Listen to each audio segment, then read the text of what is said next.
Welcome back to The Blend. It's a fact of life. At some point, we're all on the receiving end of someone who may be upset with us, whether in our own personal life or in our professional relationships. So how to best navigate difficult conversations? Well, here to have that difficult conversation is our favorite therapy and coaching specialist, Amy Hachquet. How are you? I'm doing well, thank you. How are you guys? Doing all right. Let's jump into it here. Let's say that your boss or your partner, they're showing that they're upset with you. What are the common pitfalls that can lead to unnecessary arguments? How do you make peace of this situation? Yeah, there's several. So unfortunately, we cannot control how people approach us in their anger or in their escalation or frustration with us. Yeah. But we can control how we respond to them, and that can make or break the dialogue from there on out. So we actually have quite a bit of control in that. That can neutralize the whole situation. It can, yeah. and you know, cause more productive conversation to occur.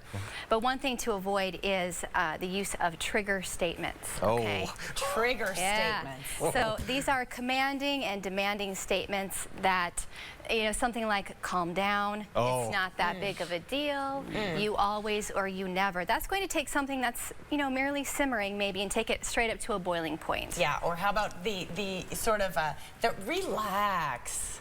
Exactly. Yeah, that can be so, The other person doesn't feel irritating. validated in what they're saying. They don't feel heard. I'm definitely, I generally am even keel in my delivery, but I guarantee calm down has come out of my mouth practically every time. Yes.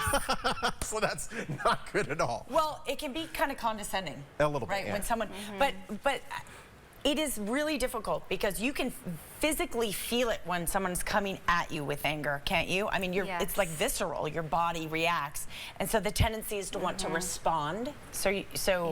So how do we best deal with that situation? How do we neutralize? Do we become like Switzerland, like it's all Zen, good? Yeah, like what do you advise? It's tough to sit with that because a lot of times we don't feel what's being said toward us may be accurate. I mean, it may not be a reflection of who we really are. So we almost have to sit in that anxiety and just kind of hear them out a little bit. But first, we want to be mindful of using dismissive body language.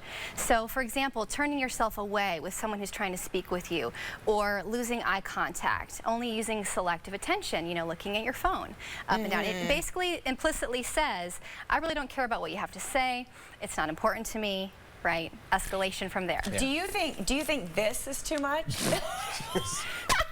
It might probably, yeah. I'm gonna say yes. Talk to the hand, typically not the best idea. So, I mean, what if person A, person B, they're trying to work this out, doesn't necessarily work. Do you call in a referee? How do you solve this?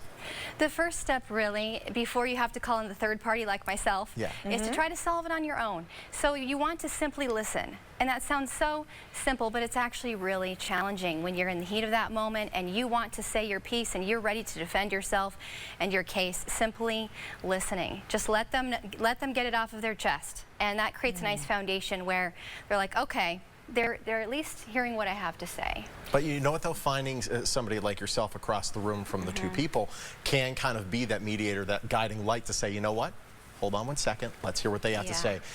That's a voice that's not necessarily in the room. If you can't mediate, then you turn to someone who's like a neutral third party. Exactly, right? And it really does calm the setting. And people tend to be on better behavior also when there's a third party in the room because they're worried about how they're being perceived. Of course. Yeah, definitely. Yeah. I was just imagining, you know, someone being angry at me and me just listening, you know, like, and breathing. That was the next thing I thought. Like, just try to breathe, just try to pause and not respond right away. Yes. Right? Which is tough.